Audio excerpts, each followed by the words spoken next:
Hi everyone, I'm Greeno. Welcome along to day 19 of Help Will Come Tomorrow. A survival game set in Siberia in Russian revolutionary times. These four guys sat around what's a pile of snow that is supposed to be the campfire, escaped from a train that was ambushed by local rebels. They've been hiding out in the woods for almost 3 weeks now. Things are starting to get a little bit tricky though. So let's get into the day and see how we cope.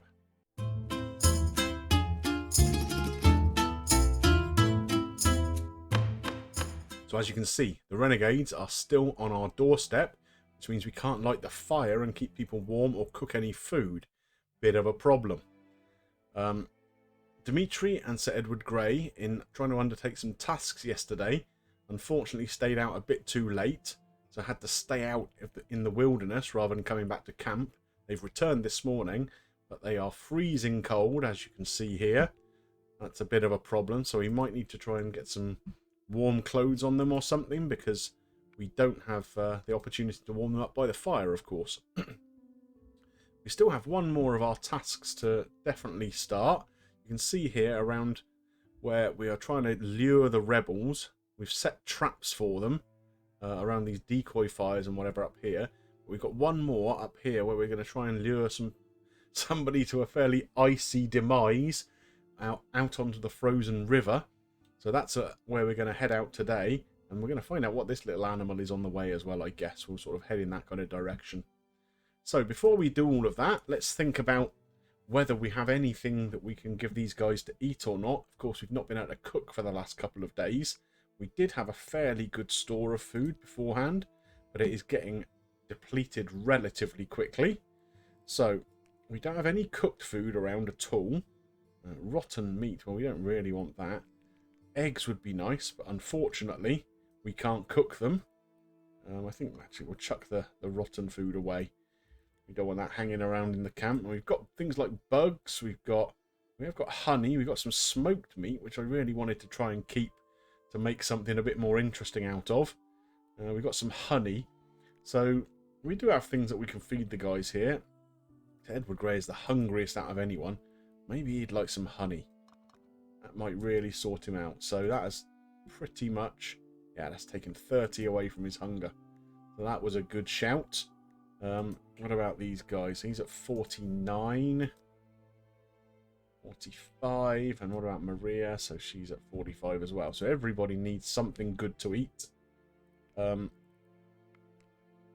Maybe we can start giving out some of the bugs first.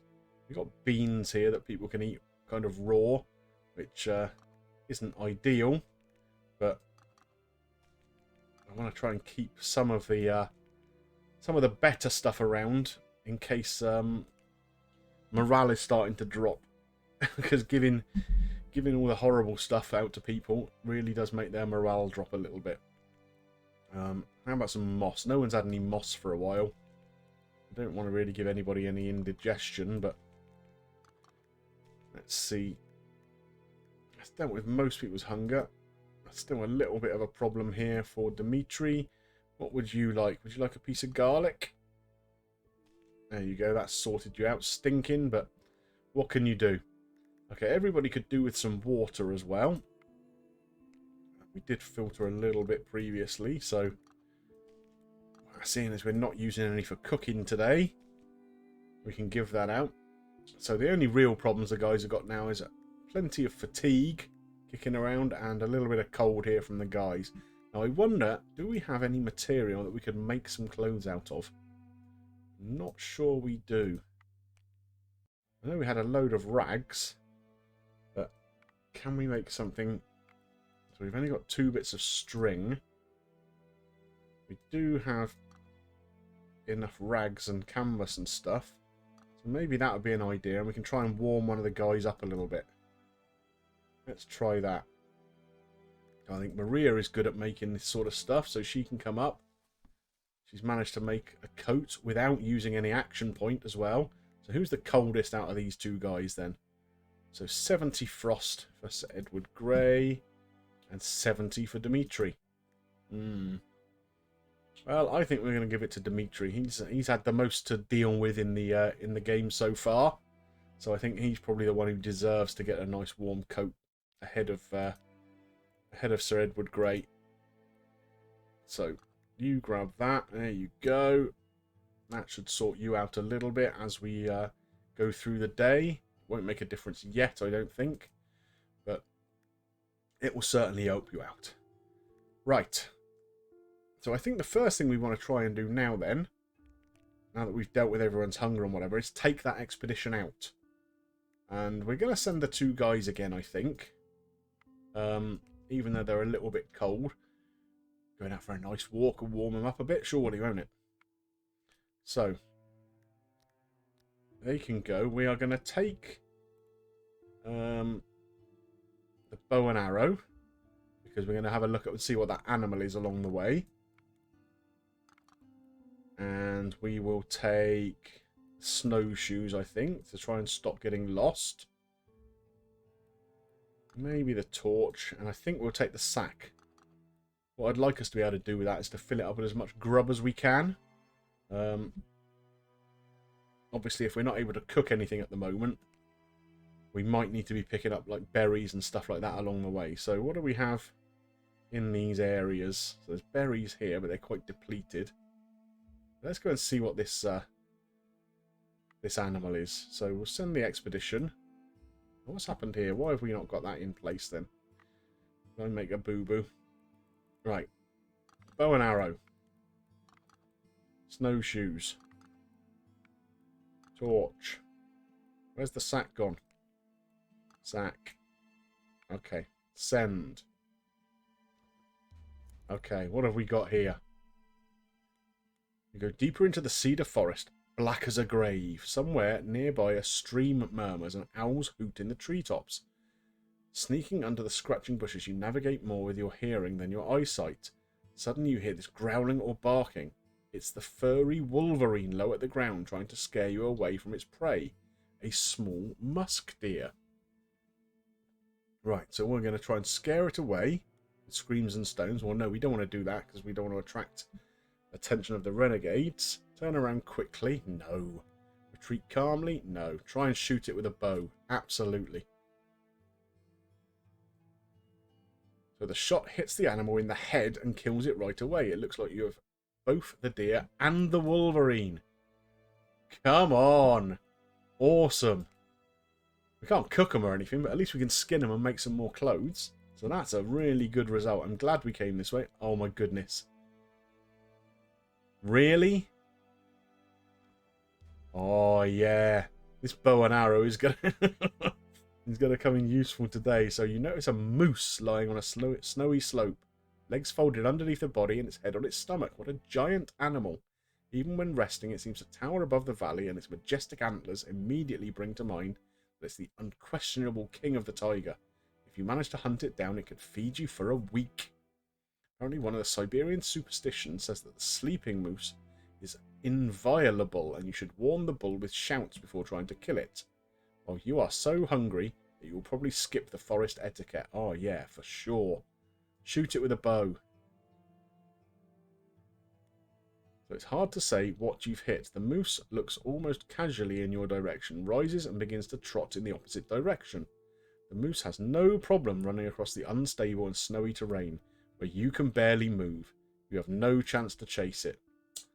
Oh, that's a shame. But he seems to have retreated up here, where we're going anyway. So this is where we're going to try and set this trap in the ice. So the ice does not cover the whole river this time of year, but by its bank, in the bends and on the slower current, the layer of ice is quite thick, and you can get to several islands. Maybe if you set up the decoy fire on one of them, one of the scouts would risk coming closer. You'd have to then crush the ice without getting shot. The plan seems pretty naive, but it's better than no plan at all. Okay, well, let's see. Hopefully they don't end up staying out overnight again.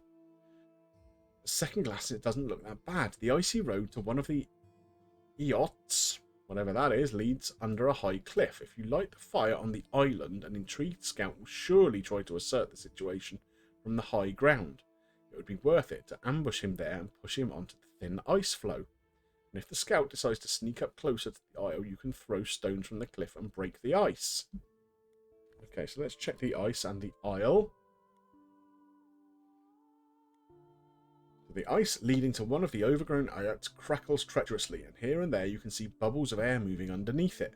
You can safely crawl across it to the island, but the ice floe may break if someone's not careful. It will probably break also when hit by a stone dropped from the cliff, as long as it's not thickened by the increasing cold. It seems you should not linger for too long if you want to set up the trap. So are we going to do that now? Yeah, come on, let's go for it. It took a while, but you've prepared a pretend campsite on the ayat. The way you set it up will make the renegades think you've been hiding here for days, even after the fire goes out. You also carried a few boulders to the top of the cliff and covered them with fresh snow. It's time to go back to the camp now. The fire gives off barely any smoke, so it won't attract the renegades before dark. Okay, but we don't really want to go back to the camp just yet, do we? We haven't searched anything yet. Uh-oh, what's going on here? Oh, it's this moose again. Well, we're going to move away silently this time. We're not going to waste any more time trying to get that. Oh, Sir Edward Grey has a frostbitten foot. Oh my goodness. Right. We didn't search when we came here, did we? So let's search there, because we could do with some berries or something. If there are any about. Yeah, we'll take everything from here. And I think we probably need to head back to the camp now. Okay, so we've set the traps anyway. So hopefully that's going to deal with all of the renegades in the area. So let's come back to the camp and see what we can do here. So we've got some stuff we need to deal with. These guys are hypothermic. Okay. And exhausted and with a frostbitten foot. So we obviously are going to need to come up into here and take care of some of this. So what do we have? Do we have anything for a frostbitten foot here? I don't think so. Not wound dressing, I don't suppose, is it? So maybe it's something we need to make the small wash tub. So that unlocks the action of compress for frostbites. Okay, so what do we need for this? I think we have enough materials. So we just need one piece of metal, some structure. We can use some stones. So sirge. And maybe we'll do this. Okay. So that's opened up that. Now if we can reduce the character's freezing level with a simple cover on here. So do we have any resources for that? We don't have any string. What else do we have? So we could make a little bit of string out of some... Can we make it out of rags? Let's go and see if that's possible. And we might need canvas to make the string, perhaps. So, fabric alteration. To make string, yeah, we need a canvas, and we don't have one. Okay, so we can't make a cover for that. That's a bit of a shame. But we can come up here and make a compress for frostbites. So we can use the rag here. So the dress the frost... Oh, but can we not do that because he's not got any action points? I guess it's him who needs to do that himself, isn't it? So, okay, well that's something that's going to have to wait for tomorrow then, I guess. Okay. Still can't... Let's take the snow off of here while we're here. Something to do. We can't light the fire, I think. But, are we allowed to? Let's see.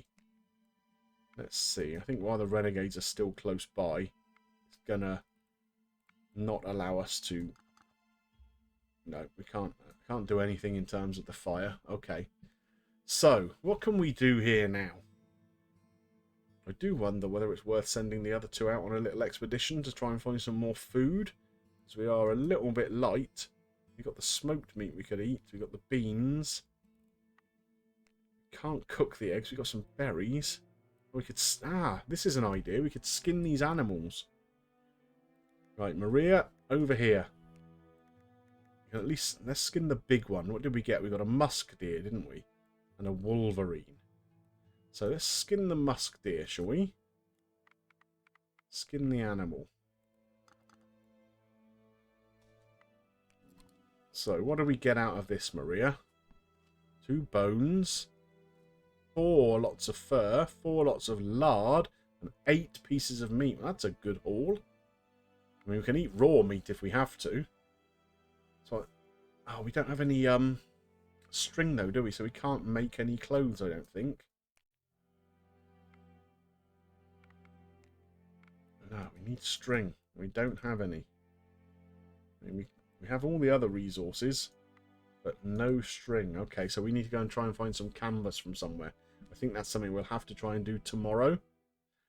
Maybe we'll just try and upgrade something here. So Maria can maybe come up here and repair the shelter here a little bit.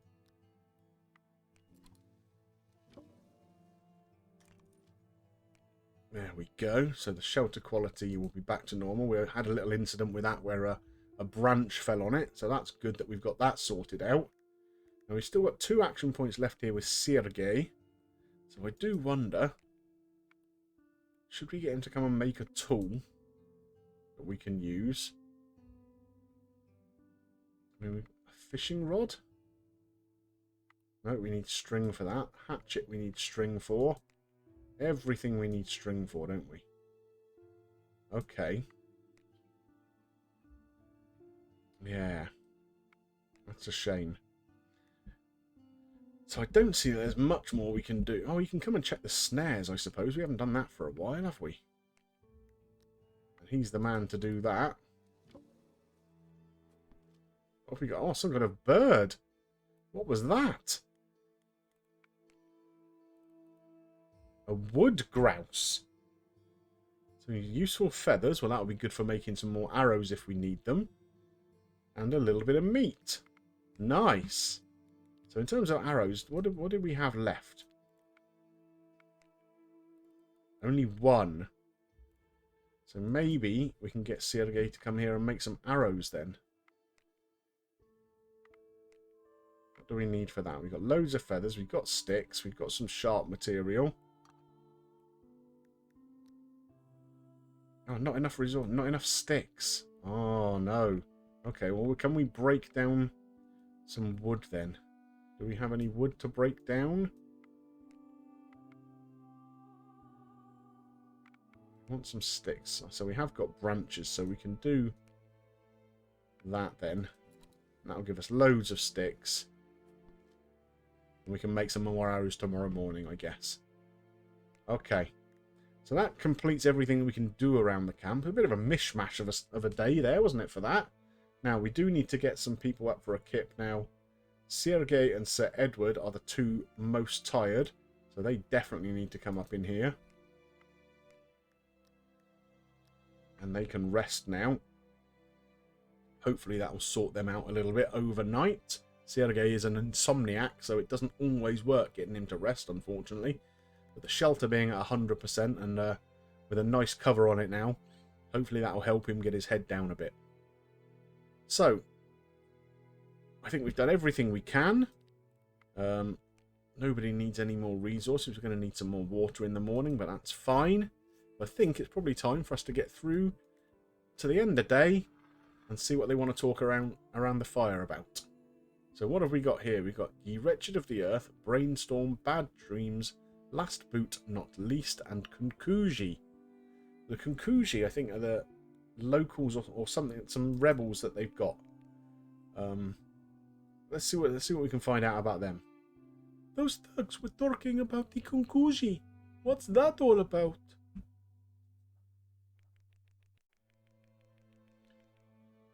It's a bane of the railway and the Ruski homesteaders. Kunkuji are rebels driven out of Manchuria. They hunt poorly, so in the Tiger, they live mostly from looting. During the attack on the train, we didn't see any chinks. Oh, good lord. I suppose it's 1917, so we'll have to excuse some somewhat less than politically correct language. They must have teamed up with our renegades. Only recently, probably encouraged by the prospect of bigger spoils. This is not good, because there must be a lot of them. I've seen a lot of rebels around. Maybe we can somehow turn them against each other. That's another good idea. But how can we communicate with them? I don't know Chinese, but at least we know they have an agreed signal. 2 shots. This is true, but we don't have any bullets. I don't know how to use that yet. Maybe the morning will be smarter than the night. Okay, yeah, you sleep on it, Maria. You come up with a plan. You're proving incredibly useful at the moment.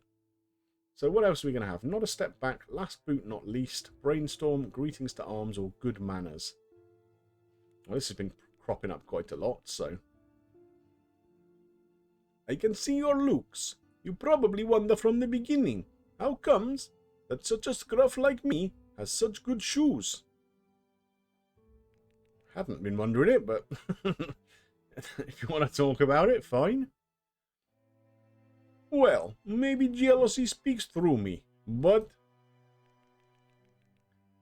These are not my shoes. They belonged to my officer, and he is already dead. Does that mean you killed him for that pair of shoes? Sergei, I don't believe you would be able to do that. And I wasn't. My lieutenant was a bit of a bastard. He bullied the entire platoon, but especially me. He shouted dozens of times that he would take me to the field court. And that day... Go ahead, you are among friends. He pulled me out of the trench, handed over the command, and said he was taking me to arrest. But I know he was looking for an excuse to leave the trenches before the artillery fire. But he had calculated the time wrong. The Boche began to pound at us as soon as he dragged me up. And what? I didn't touch him. The Krupp's howitzer did.